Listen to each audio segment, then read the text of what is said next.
부동산 거래를 해보신 분들이라면 아마도 가계약금 입금에 대한 경험이 있으실 텐데요. 보통 우리가 이제 본계약 하기 전에 200~300만 원 정도 소액으로 먼저 선입금을 하고, 그리고 이제 중개사분이 계약 일자를 조율해가지고 당사자들이 만나가지고 이제 본계약을 체결하죠. 보통 웬만한 계약들이 이런 식으로 이제 진행을 하는데, 뭐 이런 경우가 아니더라도 아직 이제 본계약에 대한 확신이 안 서는 상황에서도 우리가 이제 매물을 좀 보러 다니다가 마음에 드는 매물을 찾은 거예요.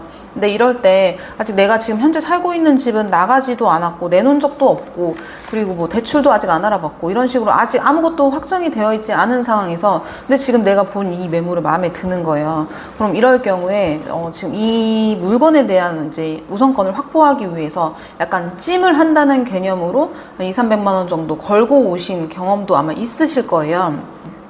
이런 행위들을 이제 우리는 가계약이라고 하는 건데요. 가계약에 대해서 좀 말씀을 드리려고 해요. 정말 오래전부터 많이 질문을 받았거든요. 우선 이 가계약이라는 게 이 법률 용어가 아니에요. 이게 법으로 정해진 규정이 없기 때문에 이게 다툼이 생겼을 때는 좀 되게 애매한 부분이 있는데요. 근데 이 가계약이 생각보다 빈번하게 다툼으로 번지는 경우가 많은 거예요. 이 다툼이란 뭐겠어요? 돈 문제죠. 가계약금 돌려줘라, 나는 못 돌려주겠다, 뭐 이런 내용일 텐데요. 그래서 아까 말씀드렸듯이 가계약은 법률 규정이 없기 때문에 이 가계약이 다툼으로 번졌을 때는 대법원 판례가 중요해지는 거예요. 그래서 지금까지는 이제 대법원 판례에서 어떻게 했냐, 이 가계약이 문제가 생겼을 때, 다툼이 됐을 때는 이 가계약이 정계약의 형태를 띠고 있는지 아닌지 그 여부를 판단해서 가계약이 정계약의 모습을 띠고 있다, 그러면 정계약이 계약을 해지할 때 하는 절차대로 이렇게 하면 되고, 그리고 가계약이 정계약의 형태를 띠고 있지 않다, 단순 예약금 정도로만 돈을 보낸 거다라고 하면은 이 가계약금은 돌려받을 수가 있었던 거고요. 그리고 이제 여기서 짚고 넘어가야 될 게, 정계약이 성립되려면 어떤 요건들이 필요한지 정계약 성립 요건부터 확인을 해봐야겠죠. 정계약이 성립이 되려면 목적물이 특정돼야 되고, 또 매매 대금 지급 방법, 그 계약금, 중도금, 잔금 정도로 정해지고, 그리고 잔금 지급 시기, 이런 조건들이 당사자 간의 합의로 다 정해졌다면 이때는 정계약이 성립된 걸로 보는 거예요. 왜냐면은 계약이라는 게 꼭 계약서에 작성을 하고 도장 찍고 해야만이 되는 게 아니라, 당사자 간의 이제 의사 합치로 된 구두 계약도 정식 계약으로서 효력이 발생하거든요. 그래서 우리가 보통 가계약금 입금할 때는 부동산 이제 중개인분이 이런 계약 내용들을 이제 쭉 이제 기재를 해가지고 문자나 카톡으로 이제 당사자들한테 전달을 해주잖아요.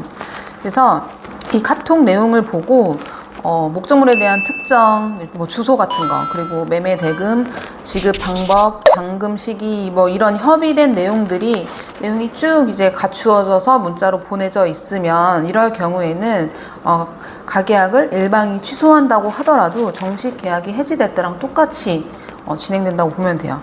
뭐 예를 들어서 매도인이라면은 계약금의 배액을 상환하고 계약을 해지하거나, 매수인이라면 계약금을 포기하거나, 그러면 이제 계약을 해지되는 거죠. 뭐 이렇게. 또는 반대로 문자에 이런 구체적인 내용들이 없이 단순 예약금 정도로만 걸고 당사자들이 합의된 내용들은 없어요. 그럼 이럴 때는 가계약금을 그냥 돌려받을 수 있는 거고요. 지금까지는 이런 판례를 기준으로 삼았었는데요. 뭐 22년도 대법원 판례가 전혀 다른 판결을 냈는데, 정계약의 성립 요건을 다 갖추고 있다고 하더라도 당사자 사이에 가계약금을 해약금으로 한다는 약정이 명백하게 명시되어 있지 않으면 계약 체결을 포기하더라도 이 가계약금은 몰수당하지 않는다. 다시 말해서 가계약금 다시 돌려받을 수 있다 라는 판결이 내려진 거예요. 그래서 이 해약금 약정이 있는지 없는지 이거를 중요시 여겼다라는 거죠. 그래서 이제는 가계약금 입금 문자에 이 해약금 약정이 있는지 없는지에 따라서 가계약금을 돌려받을 수 있게 될 수도, 못 돌려받게 될 수도 있는 거예요. 네, 이렇게 가계약금에 대해서 알아봤는데요. 우리가 살면서 앞으로 부동산 거래를 몇 번이나 할 테고, 그럴 때 이렇게 가계약금을 입금해야 될 순간들이 올 수가 있는데, 그럴 때 이제 계약금부터 덜컥 입금하지 마시고, 그럴 때는 중개인분한테 나의 의사 표현을 확실하게 이제 말을 하는 거예요. 그래서 내가 원하는 요청사항을 문구로 넣어주실 수 있냐, 이 문구를 저 상대방 분도 동의를 해주신다면 난 그렇다면은 가계약금을 입금하겠다, 확실하게 이제 내 의사를 얘기를 하는 거예요. 예를 들어서 지금 나는 이제 내가 본 매물이 마음에는 드는데 지금 아직 내가 아무것도 뭐 결정된 바가 없다. 대출도 안 알아봤고 지금 내가 살고 있는 집도 아직 안 나갔고 그리고 좀 자금도 좀 더 알아봐야 되고 뭐 이런 등등등 이런 상황이라면 근데 대신에 이 매물에 대해서 우선권은 좀 확보해 놓고 싶어요. 찜해놓고 가고 싶다. 그렇다면은 이런 문구를 넣어달라고 하시는 거죠. 본 계약이 성사되지 않을 경우 가계약금은 매수인에게 반환하기로 한다. 뭐 또는 반대로 이 계약을 반드시 정계약으로 이제 체결을 하고 싶다. 지금같이 이렇게 아파트 가격이 매일매일 이렇게 오르고 있는 이런 상황에서는 특히나 더 매수인 분들이 이런 특약사항을 넣어달라고 하시죠. 매도인은 가계약금의 배액을 상환하고 매수인은 가계약금을 포기하고 계약을 해지할 수 있다.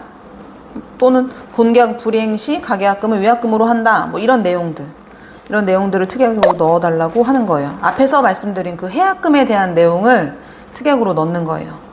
이런 상황이 됐을 때 중개사분이 보내주신 문자 내용을 꼼꼼하게 읽어보고 그리고 나서 내가 동의할 경우에 그제서야 뭐 돈을 입금하거나 아니면 내가 매도인이다 그렇다면 내 계좌를 뭐 보내거나 그러니까 꼼꼼하게 읽어보시고 그리고선 이제 액션을 취하시면 될 것 같아요.